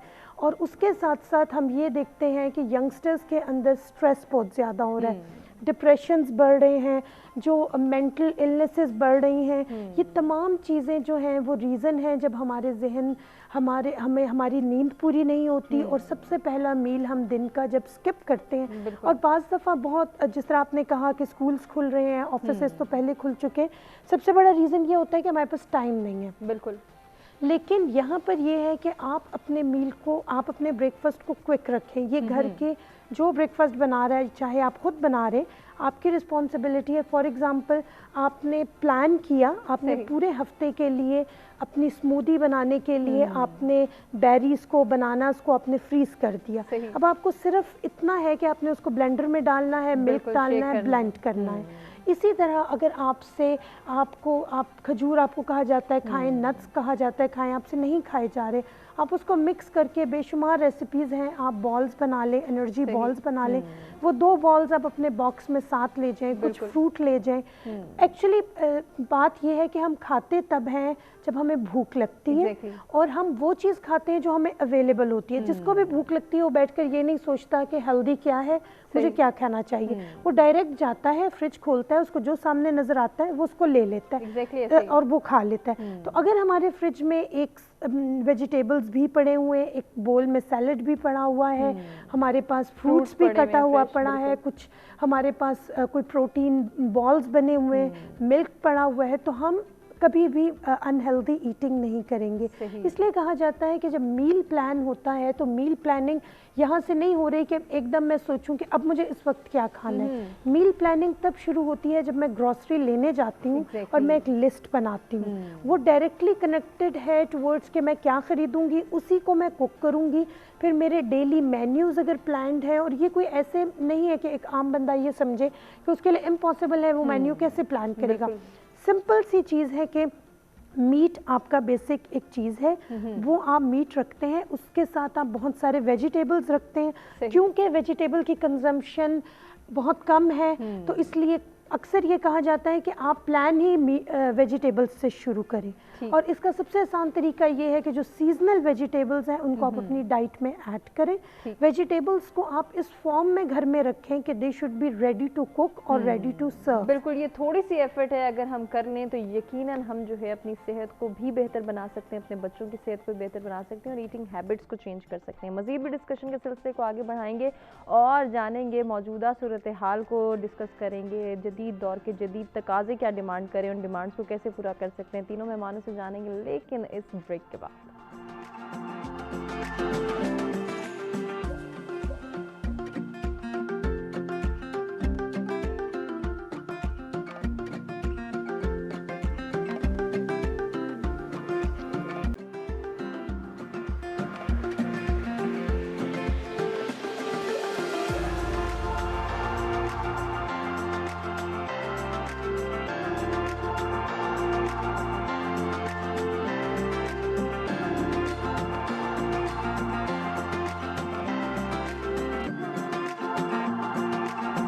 Welcome back. एक मरतबा फिर से सच सवेरा में आपको कहेंगे खुश आमदीद। जदीद दौर के जदीद तकाज़े क्या हैं और हमारा तर्ज ज़िंदगी किस तरह से उन तकाज़ों को पूरा कर रहा है, इस पर अब हम डिस्कशन करने जा रहे हैं और ये भी जानेंगे कि इन जदीद दौर के जदीद तकाज़ों को हम किस तरह से पूरा कर सकते हैं, इन रिक्वायरमेंट्स को, इन डिमांड्स को हमने किस तरह से पूरा करना है, उसके लिए कितनी एफर्ट करनी है, कितना माइंडसेट को चेंज करना है, कितना ग्रूम करना है ख़ुद को और अपनी सेहत का ख्याल, अपनी शख्सियत का ख्याल कैसे रखना है। इस पर भी ज़रूर जानेंगे अपने तीनों मेहमानों से कि वो हमें क्या बताएंगे, क्या सोल्यूशंस हैं, क्या सजेशंस हैं उनके पास। हमारे साथ स्टूडियोज़ में जो मेहमान मौजूद हैं उनमें नाइला हक हैं, एहसन शफीक हैं और सुनैना सैयद हैं, जिनसे हम जो है वो अपनी सेहत का ख्याल कैसे रख सकते हैं और अपनी शख्सियत पर कैसे तवज्जो दे सकते हैं, इसके बारे में जान रहे हैं। ब्रेक पर जाने से कबल जो बात होती है उसी को कंटिन्यू करेंगे।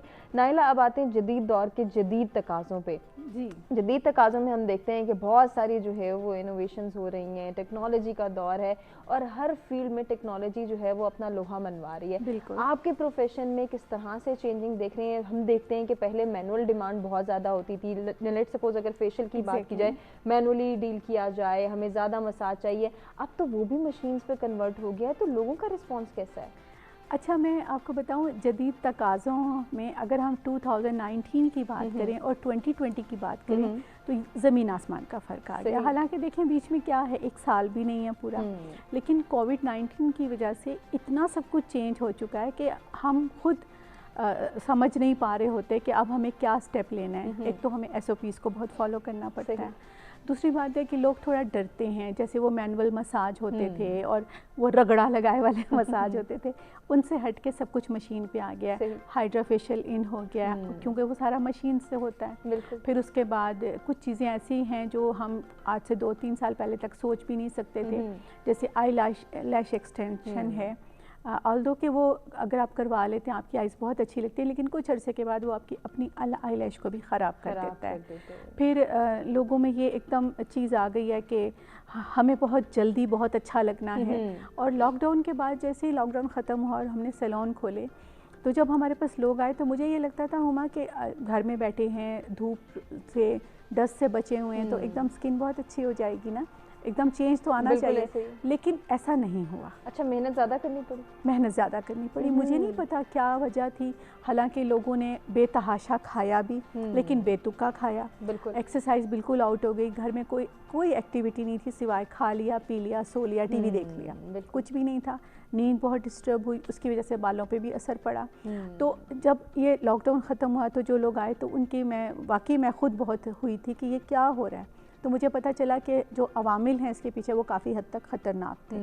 फिर एकदम जी हमें मशीन फेशियल चाहिए, इंस्टेंट रिज़ल्ट चाहिए। जो बाल हमारे 4 महीने के लॉकडाउन में ख़राब हुए वो बिल्कुल ठीक हो जाए, इनको जल्दी से ठीक हो जाए। हाइड्रा फेशियल का जैसे आपने नाम लिया, तो हाइड्रा फेशियल क्या सबके लिए सूटेबल है, सब स्किन टाइप्स के लिए? जी, सब स्किन टाइप के लिए सूटेबल है। उसके मल्टी फंक्शन है उसके ना, उनको फिर हमें स्किन के हिसाब से एडजस्ट करना पड़ता है और वो एकदम रिजल्ट भी देता है। और अगर वो प्रॉपर तरीके से किया जाए, क्योंकि मैंने देखा है कुछ ऐसी जगहों पे वो हो रहा है जिनको सिर्फ ये, जिनके लिए वो एक मशीन है, उनको नहीं पता कि ड्राई स्किन पे इसका कौन सा फंक्शन यूज़ करना है, ऑयली पे क्या जाना है, या हमने नॉर्मल पे, या हमने किस एज पे क्या चीज़ करनी है। तो उनके लिए वो थोड़ा सा मुश्किल हो रहा है। जी बिल्कुल, हर चीज़ को हम एज को देख के देखिए 16 साल की बच्ची का हम कभी भी हाइड्रा फेशियल नहीं करेंगे और करना भी नहीं चाहिए। ठीक। जबकि 16 साल की बच्ची को ज़्यादा डिमांड होती है कि मेरा हाइड्रा फेशियल हो। एग्जैक्टली ऐसे क्योंकि इंस्टेंट रिजल्ट है। और शायद ये भी होता है कि हम किसी से सुन लेते हैं ट्रेंड है आजकल इन है तो मुझे भी यही फैसिलिटी चाहिए, मुझे भी यही करवाना है। ऐसा है, अब तो हुमा ऐसा होता है कि सैलून का दरवाज़ा खुलता है, एक गर्दन हाइड्रा फेशियल कर रहे हैं आप लोग, जी जी करें, अच्छा फिर ठीक है, अगर कहें नहीं तो वहीं से आउट हो जाते हैं। फिर फौरी तौर पे लोगों ने बेतहाशा ख़रीद ली मशीनें और एडवांस में तो चले गए हैं, लेकिन एडवांस की दौड़ में हमें समझ नहीं आ रहा कि हमें कौन सी ट्रीटमेंट लेनी है, कौन सी ट्रीटमेंट नहीं। अच्छा, इसका कोई नुकसान भी है? बिल्कुल है। अच्छा, मैं आपको एक बात और बताऊं, बहुत सारे लोगों को ये भी नहीं पता कि जब हाइड्रा फेशियल आपने करना है तो इवन कि आपकी नोज़ पिन भी नहीं होनी चाहिए। अच्छा। मेटल आपकी बॉडी पे नहीं होना चाहिए, आपके गले में चेन नहीं होनी चाहिए। मेरी एक क्लाइंट हैं, वो मुझे अपना एक्सपीरियंस बता रही थी कि उन्होंने कहीं से हाइड्रा फेशियल, पाकिस्तान में नहीं, बाहर से शायद कहीं से करवाया, दुबई साइड से, आई डोंट नो कुछ तरह, उनके ब्रेसेस लगे हुए थे और उनके ब्रेसेस टेढ़े हो गए थे। मतलब ये भी नुकसान है, लेकिन अगर इसको प्रॉपर डील ना किया जाए या इसके हवाले से अवेयर ना हो तो बहुत ज़रूरी है कि अगर हम हाइड्रा फेशियल करवाना चाह रहे हैं या टेक्नोलॉजी से हम जो है वो हम आंगी चाह रहे हैं, हमारा तर्ज ज़िंदगी ऐसा है कि हमें वो तमाम तो डिमांड्स फुलफ़िल करनी है, तो उसके लिए हम जो है वो प्रॉपर गाइडलाइन लें। और प्रॉपर गाइडलाइन की जहाँ बात हो रही है तो ऐसे यही हम देखते हैं कि ऑब्वियसली आपके प्रोफेशन में भी यही नज़र आता है कि एक इंटरनेट से पिक्चर डाउनलोड कर ली, शादी का ड्रेस बनवाना है, अब ऐसा ही बनवाना है, आपको तो बेहतर पता चल रहा है कि वो नहीं सूटेबल, वो इंसान की जो लेकर आ रहा है उसकी फिजिक के हवाले से ठीक नहीं है या उसके कॉम्प्लेक्शन के हिसाब से ठीक नहीं है, लेकिन वो बज़िद है, ऐसे क्लाइंट को कैसे डील करते हैं? देखिए, हमारे पास ऑलमोस्ट 95% क्लाइंट्स जो है ना वो पिक्चर्स लेके आ रहे होते हैं। कोई व्हाट्सएप कर रहा होता है, कोई साथ लेकर आ रहा होता है और जूम कर करके हमें दिखा रहे होते हैं कि हमें ये कलर चाहिए, हमें ये टसल्स चाहिए, हमें ये लेस चाहिए।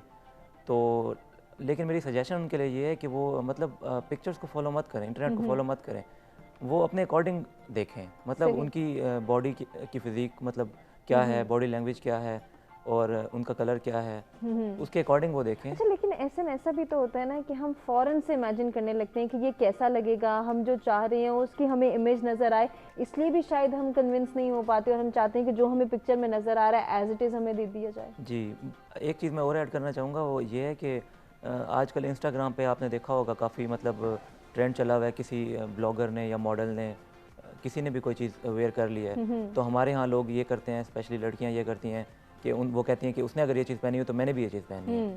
तो वो ये चीज़ फोकस नहीं करती कि उस पर सूट कर रही है, मेरे पे करेगी या नहीं करेगी।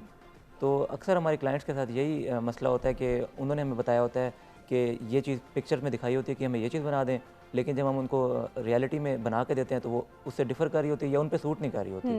तो फिर काफ़ी कस्टमर्स हमारे ख़राब भी हो जाते हैं ऐसे। अच्छा, तो फिर हम उनको नाराज़ भी हो जाते हैं। तो फिर हम उनको यही गाइड करते हैं कि मैडम वो वही चीज़ है जो पिक्चर में थी, लेकिन वो ऑफ कोर्स पिक्चर में थी, कलर्स का भी डिफरेंस आ गया, तो उनकी पर्सनैलिटी का भी डिफरेंस आ गया आपकी पर्सनैलिटी के साथ, तो फिर वो नहीं सूट किया आपने। अच्छा, शादी के ड्रेस की अगर बात की जाए तो हर दुल्हन की ये ख्वाहिश होती है कि मेरा ड्रेस सबसे अच्छा होना चाहिए, यूनिक होना चाहिए, और ऐसे फिर फैसले भी सामने आते हैं कि जो यूनिकनेस की तरफ तो जाते नहीं है, कंफ्यूज्ड एक जो चीज़ निकल आती है, उसमें कॉम्बिनेशंस भी बहुत दफ़ा ऑड हो जाते हैं, बाज़ दफ़ा आप उसके ऊपर जो अप्लाई करवा रहे हैं, जो मोटिव बनवा रहे हैं, वो भी अकॉर्डिंगली नहीं होता उसके।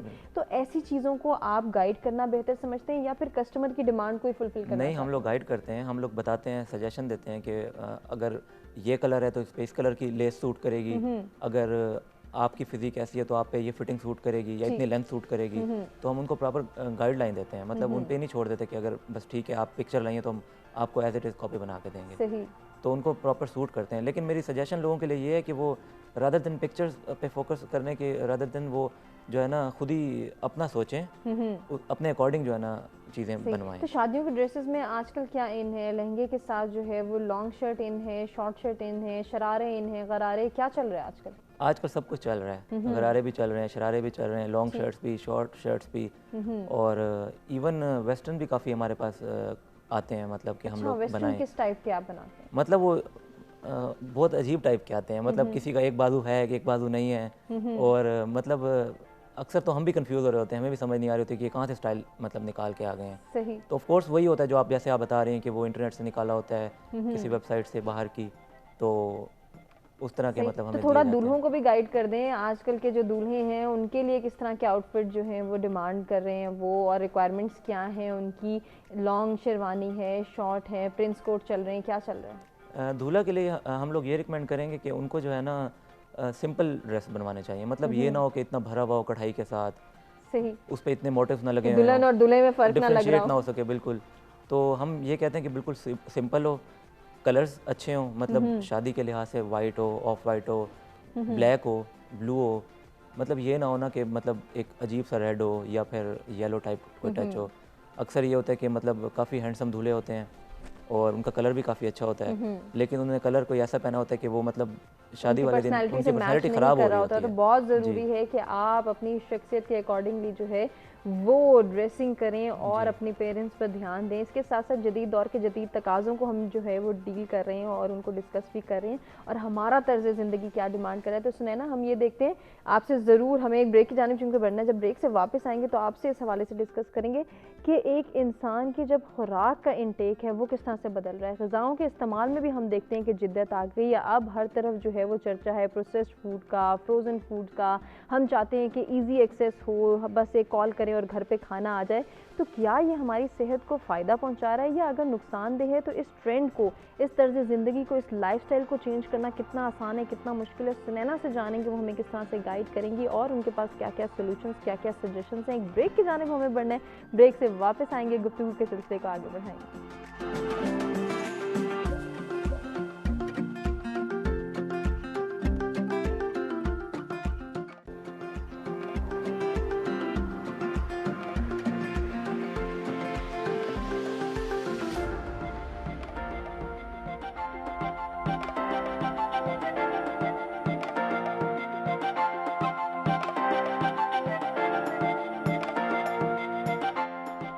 जी वेलकम बैक। जदीद दौर के जदीद तकाज़े और हमारा तर्ज ज़िंदगी क्या डिमांड कर रहा है, इन तकाज़ों को क्या हम पूरा कर पा रहे हैं या नहीं, इनको हम डिस्कस कर रहे हैं। चाहे वो ग़िज़ा के मामले में हो, चाहे हमारे जो है वो कपड़ों के मामले में हो कि हम कैसी ड्रेसिंग करना चाह रहे हैं, क्या हमारी डिमांड्स हैं, क्या हमारी रिक्वायरमेंट्स हैं, उनको किस तरह से हमने फुलफ़िल करना है और उसके लिए किस तरह से अंडरस्टैंडिंग डेवलप करनी है, इस पर भी हम बात कर रहे हैं। और इसके साथ साथ हमारी अपीयरेंस किस तरह से बेहतर हो सकती है, हमारी पर्सनैलिटी में निखार कैसे पैदा हो सकता है, उसके लिए कितनी एफर्ट करनी है, उस पर भी हम जो है वो बात कर रहे हैं। ब्रेक पे जाने से कबल हम सुनैना से बात करना चाहते कि हम जिद्दत देखते हैं कि ग़िज़ा की बात हो या खुराक के इंटेक की बात हो, तो यहाँ पे भी हमें जिद्दत नज़र आती है कि अब हर किसी की ख्वाहिश ये होती है कि वो प्रोसेस्ड फूड ही ले ले, फ्रोज़न फूड्स रखे हों, हम ईजी टू एक्सेस जितनी भी हो सके वो बच्चों को भी दें, ख़ुद भी दें, ताकि हमारा टाइम भी बच सके और हमारी जो है वो खाने की रिक्वायरमेंट भी पूरी हो सके। लेकिन इसमें एक चीज़ रह जाती है कि क्या हमारी सेहत को इससे फ़ायदा पहुँच रहा है या नुकसान का सबब उठा रहे हैं? देखिए, जो लेटेस्ट ट्रेंड्स हैं, अगर हम ड्रेस की बात करें या मेकअप की बात करें, वो हमारी ज़ात पर उस तरह से बैडली इफ़ेक्ट नहीं कर रहे। जो भी ट्रेंड्स चेंज होते हैं, नए आते हैं, लेकिन जब हम खुराक की बात करते हैं तो वो ट्रेंड्स जो हैं वो बहुत ख़तरनाक हद तक हमारे ऊपर इम्पैक्ट करते हैं। बिल्कुल, मेरी पर्सनल ये सोच है, और जो यकीनन बाकी डाइटिशियंस भी इसी चीज़ से एग्री करेंगी, कि खाने के मामले में हम इस बात पे बिलीव करते हैं कि स्टक टू द बेसिक्स। हमारा जो बेसिक तरीका है खाने पीने का, न्यूट्रिएंट्स, अगर किसी चीज़ में कोई न्यूट्रिएंट है तो वो तब्दील नहीं हुआ वक्त के साथ। सिर्फ ये हो सकता है कि कोई नई रिसर्च आए और वो आपको कहे कि इस नेचुरली जो अल्लाह ताला ने जो चीज़ें पैदा की हैं वो हमारे लिए कभी भी बुरी नहीं हो सकती। हाँ, ये हो सकता है कि कोई रिसर्च आए कि आपको इस वक्त मत लें, ज़्यादा बेहतर है सुबह ले लें, या दोपहर में ये चीज़ मत लें। मैं ये कहूँगी कि हम दुनिया में दो तरह के ट्रेंड्स चल रहे हैं। एक तो ये है कि लोग प्रिजर्व्ड फूड की तरफ जा रहे हैं, बहुत सारी आर्टिफिशियल फूड की तरफ जा रहे हैं, डब्बों की तरफ जा रहे हैं, फ्रोज़न फूड की तरफ जा रहे हैं। दूसरी तरफ अगर हम देखते हैं तो दुनिया में जो ऑर्गेनिक फूड है वो बहुत एक्सपेंसिव है। और ऑर्गेनिक फूड क्या है? अगर आप अपने किचन के गार्डन के अंदर कुछ प्लांट्स लगाकर कुछ बेसिक वेजिटेबल्स लगा लेते हैं तो वो आपके ऑर्गेनिक वेजिटेबल है। अगर आप उसमें कोई आर्टिफिशियल खाद नहीं डाल रहे तो वो आपकी ऑर्गेनिक वेजिटेबल है। तो मैं ये कहूँगी, इसी तरह हल्दी दूध जिसको हम एक अरसे तक छोड़ चुके हैं, अब जब वो वेस्ट से हमारे पास आ रहा है और वो कह रहे हैं कि जी रात को आप हल्दी और दूध मिक्स करके पिएं, वो आपकी हड्डियों के लिए अच्छा है, सेहत के लिए अच्छा है। तो ये जो खाने पीने के ट्रेंड हैं वो चेंज नहीं होते। लेकिन एक चीज़ यकीनन बदली है और वो ये है कि हमारा लाइफस्टाइल जो है बहुत फास्ट हो गया है। बिल्कुल। उसको हमने कैसे अपनी लाइफ को ऑर्गेनाइज करना है कि हम अपने बच्चों को और अपनी फैमिली को हेल्दी खाना तो दें, लेकिन वो हेल्दी खाना जो है और वो खाना जो है वो प्रिजर्वेटिव से पाक हो। अब उसके अंदर बहुत सारे तरीके आ सकते हैं। हमारे पास कोई एक सेट फार्मूला नहीं है जो मैं आपको दे दूं और हर शख्स अपनी लाइफ में उसको फिट करके हेल्दी हो जाए। हर इंसान एक डिफरेंट ज़िंदगी जी रहा है। बिल्कुल। अगर एक औरत वर्किंग वुमन है और उसके पास इतना टाइम है कि वो 10 दिन बाद अपने मील को इस तरह प्लान करती है कि वो कुछ खाना, जैसे कि हम देखें कार्बोहाइड्रेट्स में वो चने और ये चीज़ें वो अपने लिए फ्रीज़ कर लेती है, मीट वो ग्रिल करके फ्रीज़ कर लेती है पैकेट्स में, तो वो एक ही आइटम को, जैसे मीट है, चिकन है, उसको वो सैंडविचेस भी बना सकती है, वो उनका पास्ता भी बना सकती है, वो उसको वैसे भी ले सकती है। तो इस तरह के तरीक़ों से वो अपने हाथ से, उसको पता है कि ये मैंने प्रिजर्व किया है, मैंने इसको जो है वो फ्रीज़ किया है, मैं इसको 7 दिन में, बिल्कुल, मैं इसको 7 दिन में कंज्यूम कर लूँगी, उसके बाद मैं नया कर लूँगी। एक और चीज़, हर चीज़ का सोल्यूशन मौजूद है। अगर आपके पास 10 दिन के बाद भी टाइम नहीं है, अगर आपके पास बिल्कुल टाइम नहीं है, हस्बैंड भी जॉब कर रहा है, वाइफ भी जॉब कर रही है, आपके पास नहीं है टाइम कि आप कुक करें, तो कोई प्रॉब्लम नहीं है। आप किसी अपने नेबरहुड में अपने किसी ऐसे शख्स को जिसको आप ट्रस्ट करते हैं, जो कि हाउस वाइफ है, आप एक रोज़गार उसको मुहैया कर सकते हैं। वो आपकी मर्ज़ी की क्वांटिटी में ऑयल्स और मसाले, आपकी मर्ज़ी के मुताबिक वो आपको अच्छा फ्रेश हेल्दी कुक्ड खाना प्रोवाइड करेगी। इसके लिए भी थोड़ी सी एफर्ट करनी पड़ेगी, थोड़ी सी कोशिश जो है वो हमें यकीनन हेल्दी ईटिंग की जानिब लेके जा सकती है। इम्तियाज़ हमारे रेगुलर कॉलर कराची से हमारे साथ मौजूद हैं, देखते हैं क्या शेयर करना चाहेंगे। अस्सलाम वालेकुम इम्तियाज़। वालेकुम अस्सलाम मैम, ये सारे बहुत अच्छी गुफ्तगू कर रहे हैं, मैं थोड़ा सा ऐड करना चाहता हूँ। बात दरअसल ये है कि दौरे जदीद के तकाजे पूरे करने हैं, लाजमी करने हैं, मगर एक चीज़ हमेशा याद रखनी पड़ेगी कि ऐसा ना हो कि कौवा चला हंस की चाल अपनी चाल भूल गया, तो फिर उसमें नुकसान होता है। वक्त के साथ चलना है, मगर आप देखें ये दौरे जदीद में लोग चलने का इसका गलत भी इस्तेमाल करते हैं। अब जैसे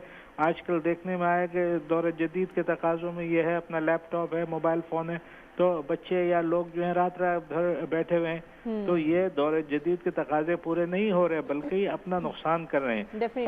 और खाने पीने में भी ये है कि आपने जो जदीद के तकाजे हैं, इधर उधर बर्गर शर्गर ये वो फास्ट फूड, और हो क्या रहे, फिर इससे ज़्यादा आपको डॉक्टरों को देना पड़ा है।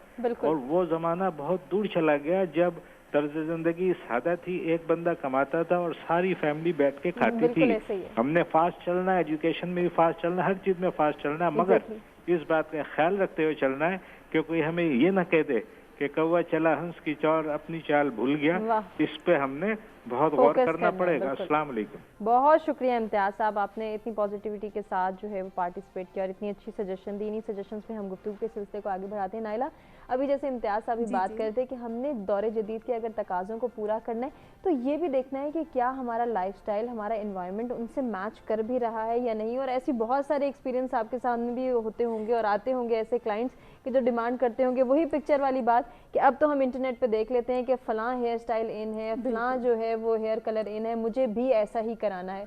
उनको सेटिस्फाई करना, कन्विंस करना है कि ये आपके अकॉर्डिंगली है या नहीं है, कितना मुश्किल है। सबसे पहले तो मैं सेकंड करूँगी इम्तियाज़ साहब की बात को कि वाकई अब वही हाल है कि कौवा चला हंस की चाल अपनी चाल भी भूल गया। होता यह है कि एक पिक्चर उठा ली जाती है, उस वो बंदी का लाइफस्टाइल कैसा है, उसका बैकग्राउंड कैसा है, और एक लड़की जो बिल्कुल घर में रहती है जिसकी एक्सेस सिर्फ मोबाइल इंटरनेट तक है, वो उस लड़की के लाइफस्टाइल में बहुत फ़र्क है। और वो आ जाती हैं कि ये कर दीजिए, ये हेयर स्टाइल बना दीजिए। तो मेरे ख़्याल में सबसे पहले हमें अपने सराउंडिंग्स को देखना चाहिए, हमें अपने रिसोर्सेज को देखना चाहिए, हमें अपने लाइफस्टाइल को, हमें अपने बैकग्राउंड को देखना चाहिए कि एक मैं किसी फिल्म स्टार का या किसी आर्टिस्ट का हेयर स्टाइल बना के उसको मेंटेन भी कितना कर सकती हूँ। लाइक एक अच्छा कट है वो करा लेना चाहिए, लेकिन आपका कट ऐसा होना चाहिए जिसमें आपको बहुत ज़्यादा एफर्ट ना करनी पड़े। डेफिनेटली आप रोज़ ब्लो ड्राई नहीं करवा सकते। जो एक आम बच्ची है जब वो कोई हेयर स्टाइल बनवाती है तो उसको ब्लो ड्राइंग के लिए रोज़ सैलून तो नहीं अफोर्ड कर सकती हर कोई। मतलब मेरा अगर सैलून ना हो तो मैं समझती हूँ कि शायद मैं महीनों में कभी ब्लो ड्राइंग के लिए सैलून वो स्कूल और कॉलेज गोइंग है तो उसको तो बाल तो समेट के रखने हैं। तो जब हम ये बातें लोगों को समझाते हैं तो उनको शायद कभी बुरी भी लगती हैं, उनको लगता है कि शायद हम उनको टॉन्ट कर रहे हैं। ऐसा हरगिज़ नहीं होता। कोई भी फैशन है, चाहे वो ड्रेसिंग में है, चाहे वो मेकअप में है, हेयर स्टाइल है, हेयर कलर है, आपको वो करवाते हुए अपने सारी चीज़ों को मद्देनज़र रखना चाहिए, उनको लेकर चलना चाहिए।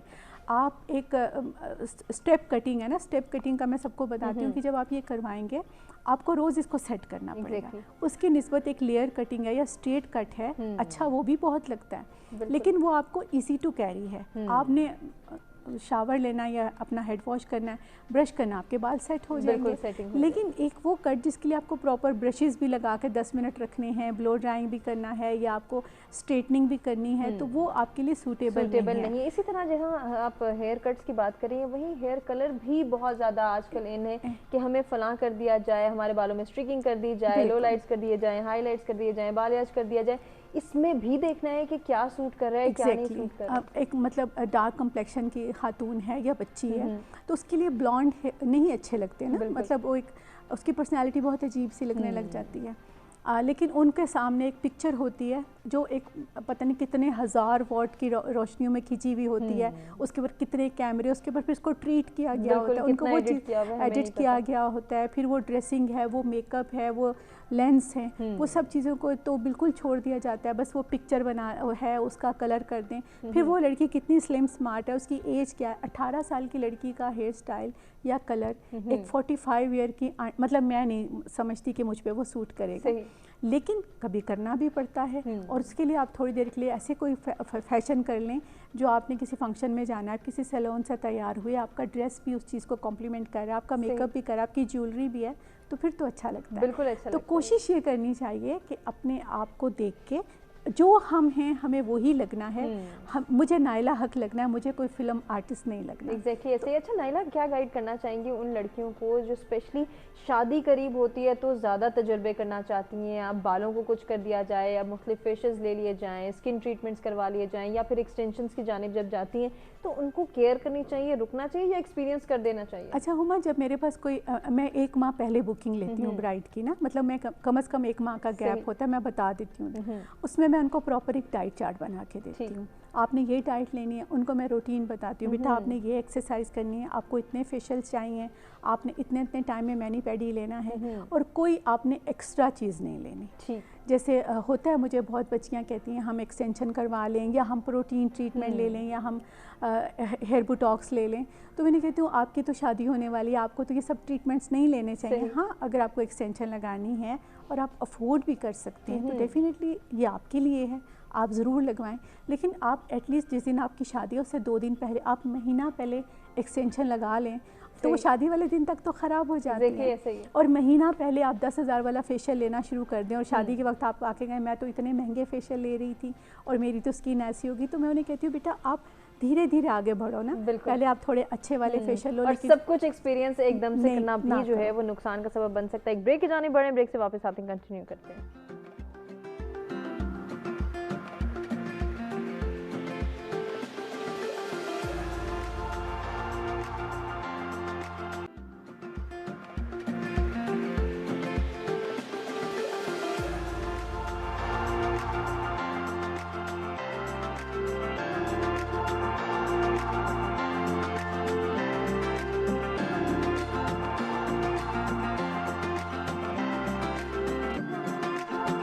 जदीद दौर के जदीद तकाज़े और हमारा तर्ज़ ज़िंदगी, इसको हम डिस्कस कर रहे हैं और अब दोनों टॉपिक्स को मर्ज करते हुए कुछ सोल्यूशंस और सजेशंस की बात करेंगे। अपने तीनों मेहमानों से कहेंगे कि वो कुछ गाइड करें हमें कि किस तरह से इन जदीद दौर के जदीद तकाज़ों को भी हम पूरा कर सकते हैं और अपनी शख्सियत और अपनी सेहत का भी ख्याल रख सकते हैं। नाइला, चूँकि आपसे ही बात हो रही थी तो मैं आपसे ही जो है स्टार्ट लेना चाहूँगी कि क्या गाइड करेंगी तमाम लड़कों को, लड़कियों को, नौजवानों को और बिलखुसूस उन ख़वातीन को जो कि अपनी सेहत पर और अपनी शख्सियत पर तवज्जो नहीं देती, कैसे तवज्जो दे सकते हैं?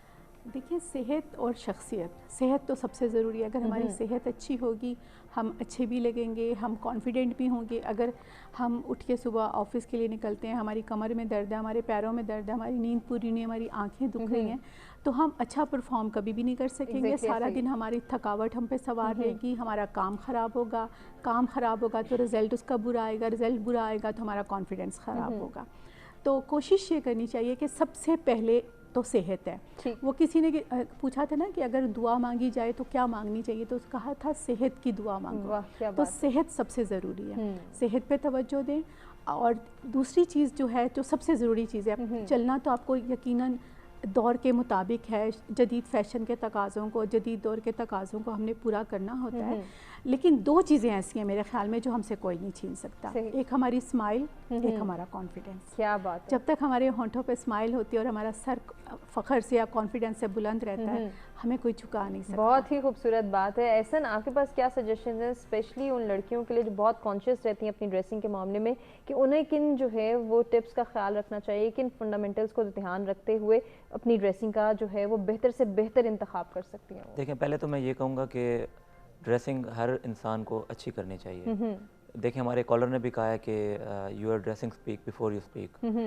तो ड्रेसिंग अगर आप अच्छी करेंगे तो आप सारा दिन मोटिवेटेड रहेंगे, आपकी परफॉर्मेंस अच्छी होगी, आपको फीडबैक अच्छा मिलेगा लोगों से, तो इवन आपकी रिस्पेक्ट भी ज़्यादा होती है अगर आपने ड्रेसिंग अच्छी की हो। मेरे पास बहुत सारे एग्जांपल्स हैं जो अगर किसी ने किसी इंपॉर्टेंट जगह पे जाना है तो अगर वो सिंपल मतलब अच्छी ड्रेसिंग में नहीं जा रहा होगा तो उसको रोकेंगे, नहीं जाने देंगे। अगर उसने अच्छा पहना हुआ होगा, अच्छा सूट पहना हुआ होगा, मौके की मुनासिबत से भी पहना होगा, तो उसको उल्टा सैल्यूट करेंगे गार्ड जो खड़े होते हैं, उसको जाने देंगे। मतलब इस आपकी बहुत रिस्पेक्ट होती है अच्छी ड्रेसिंग से। ठीक। तो बाकी सजेशन यही है कि आप अपने अकॉर्डिंग ड्रेसिंग करें। इसमें एक और मैं पॉइंट ऐड करना चाहूँगा कि वो ये है कि आप अपने दीन को भी देखें। आप अगर कहीं से कॉपी कर रहे हैं तो उसको एटलीस्ट अपने मज़हब के मुताबिक या कल्चर के मुताबिक मोल्ड भी करें। मतलब ये नहीं कि अगर आप 100% बाहर से उठा रहे हैं तो आप 100 ही आप उसको पाकिस्तान में प्रमोट कर दें। तो आप अपने कल्चर को भी देखें। सही। तो ये चीज़ मैं बस ऐड और करना लड़कों चाहूँगा। को क्या कहना चाहेंगे, क्या पैगाम देना चाहेंगे स्पेशली उनको जो कि बिल्कुल जो है केयरलेस होते हैं और वो कहते हैं खैर है कोई बात नहीं, एक ही जीन्स है, एक ही टी शर्ट है, पहन के कहीं पे भी गुजारा चलता है? उनके लिए यही सजेशन है कि वो अपनी ड्रेसिंग पे तवज्जो दें। ये चीज़ उनके बहुत काम आएगी, उनके प्रोफेशनल लाइफ में भी काम आती है। इवन वो अगर वो स्टूडेंट है, यूनिवर्सिटी में पढ़ रहे हैं, तो वहाँ भी ये चीज़ बहुत मैटर करती है। मतलब अगर आपके देखें हर यूनिवर्सिटी में आपकी इवेल्यूशन होती है, वो आप उसमें आपकी ड्रेसिंग भी शामिल होती है। मतलब अगर आपके 20 मार्क्स आपकी इवेल्यूशन के हैं तो उसमें 10% अगर आपकी प्रेजेंटेशन और उसके हैं तो आपके 10% आपकी ड्रेसिंग के भी हैं। तो ये चीज़ हर जगह पे मतलब फिर देखें सफाई ईमान भी है, बेशक वो अगर आप उसको इस्लाम से रिलेट करते हैं बिल्कुल रिलेट करना बहुत ज़रूरी है और अपनी अपीयरेंस का ख्याल, अपनी ड्रेसिंग का ख्याल रखना भी बहुत ज़रूरी है। इसने ना वही खुराक के मामले पर आते हैं, ग़िज़ा के इस्तेमाल पे आते हैं कि बजाय हम जो है वो एम्फोसाइज़ करें कि हम अच्छी खुराक कैसे हासिल कर सकते हैं या इसके ज़रिए हम अपनी सेहत को कैसे बेहतर बना सकते हैं, हमारी थोड़ी सी जो है वो माइंडसेट चेंज हो गया। हम सप्लीमेंट्स पे चले गए हैं, मल्टीविटामिन्स का इंटेक बढ़ा दिया है, स्टेरॉइड बेस्ड हम जो है वो डाइट लेना शुरू हो गए। इसको किस तरह से अवॉइड किया जा सकता है? देखिए जी, मैं तो यही कहूँगी और मेरा मैसेज भी यही है तमाम यंगस्टर्स के लिए, उनके पेरेंट्स के लिए भी, कि लव योरसेल्फ। आप अपने आप से मोहब्बत करें। अगर आप अपने आप से मोहब्बत करेंगे तो आप अपनी सेहत को कभी भी कॉम्प्रोमाइज़ नहीं करेंगे और आप उन्हीं चीज़ों को फॉलो करेंगे जो आपकी सेहत को बेहतर बनाएंगी, माँ सिवाय के ख़राब करेंगी। और पेरेंट्स से मैं ये कहना चाहूँगी कि आप अपने घर में कुछ रूल्स एंड रेगुलेशंस कायम करें, बेसिक रूल्स एंड रेगुलेशंस कायम करें। अगर आपके बच्चे कंप्यूटर, लैपटॉप, सेलफोन यूज़ करते हैं तो माँ बाप को इतना हेल्पलेस नहीं होना चाहिए कि वो ये कहें कि हमारे बच्चे सारी रात यूज़ करते हैं, हम क्या करें। वो बच्चे आपकी रिस्पॉन्सिबिलिटी है, आप उनका टाइम फिक्स करें। ये तमाम गैजेट्स यूज़ करने का टाइम फिक्स्ड हो, सोने का टाइम फिक्स हो। अगर खाने की टेबल पे सब आते हैं तो वो टाइम फिक्स हो। कोई भी शख्स को ये अलाउ ना हो कि वो अपने कमरे में खाए या साथ कोई सेलफोन में खाए जो उसकी पसंद का है, फ्रोजन फूड ही खाए। इसके अलावा घर में सब्जी पकी है, दाल पकी है तो उसने नहीं खानी। हाँ जी, और इसमें ये है कि आप अपने बच्चों को 80% हेल्दी ईटिंग की तरफ रखें। 20% अगर वो कभी कुछ चीट करते हैं या कोई उनका दिल करता है हम एक पीस ऑफ केक खाएं तो आप उनको वो अलाउ करें, लेकिन 80% आपकी डाइट जो है वो आपकी सेहत की तमाम तकाज़ों को पूरा करने वाली हो। और इसका सबसे आसान तरीका है कि आप घर का बना हुआ सादा खाना खाएं और जो मौसम में है उसको खाएं। बहुत ही खूबसूरत बात, और इसी के साथ आज के प्रोग्राम का अख्ताम करना चाहेंगे। अपने तमाम मेहमानों का शुक्रिया अदा करेंगे जिनसे बहुत कुछ सीखने का मौका मिला, और उम्मीद करते हैं कि आपको भी हमारा आज का प्रोग्राम पसंद आया होगा। जदीद दौर के जदीद तकाजे क्या हैं और हमारा तर्ज ज़िंदगी उनसे कितनी मुताबिकत रखता है, इसमें हम आहंगी पैदा किस तरह से की जा सकती है। मुख्तलिफ सोल्यूशंस और सजेशंस भी हमारे मेहमानों ने दिए कि किस तरह से अपनी अपीयरेंस पर ध्यान देना है, किस तरह से सेहत का ख्याल रखना है, ग़िज़ा का इंटेक किस तरह से प्रॉपर रखना है, और हेल्दी ईटिंग, हेल्दी हैबिट्स कैसे अपनानी है, उसके लिए भी हमने सजेशंस जाने। कुछ अपीयरेंस के हवाले से भी जाना कि ये ध्यान रखना, ये सोच पैदा करना है कि क्या हमारी जो है वो पर्सनैलिटी के साथ मैच कर रहा है, उसी को हम डिमांड करें। अगर हम किसी सैलून में विज़िट कर रहे हैं तो हम ये देखें कि जो चीज़ें, जो रिक्वायरमेंट, जो फैसिलिटीज़ हम अवेल करना चाह रहे हैं, आया वो हमारे फिज़ीक के साथ, वो हमारे कॉम्प्लेक्शन के साथ, वो हमारे इन्वायरमेंट के साथ मुताबिकत रखती हैं या नहीं। इसी के साथ साथ जो है वो ड्रेसिंग का ख्याल रखना भी बहुत ज़रूरी है। और आपसे इजाज़त लेने का टाइम आ गया है। इंशाल्लाह कल कुछ नए टॉपिक्स के साथ दोबारा आपकी खिदमत में हाजिर होंगे। अपने फीडबैक से आगाह कीजिएगा, अपना बहुत ख्याल रखिएगा। आपसे चाहेंगे इजाज़त, अल्लाह ने के बाद।